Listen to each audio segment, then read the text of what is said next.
नमस्कार, city express जापानको mobile एप्लिकेसनबाट यहाँहरूले विश्वभर पैसा पठाउन सक्नुहुनेछ।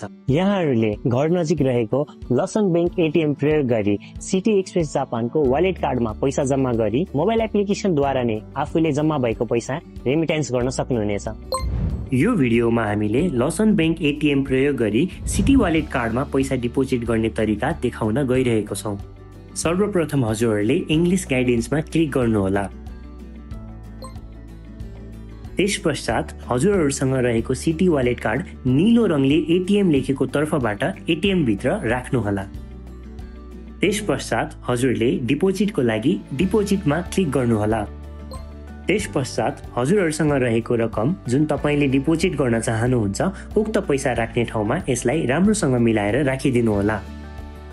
त्यसपछि हजुरले कन्फर्ममा क्लिक गर्नुहोला। एकचोटि फेरि हजुरहरूले कन्फर्ममा क्लिक गरिदिनुहोला। त्यसपछि हजुरहरूको पैसा डिपोजिट भएर हजुरहरूको सिटी वालेट कार्ड र रसिद फिर्ता लिनुहोला।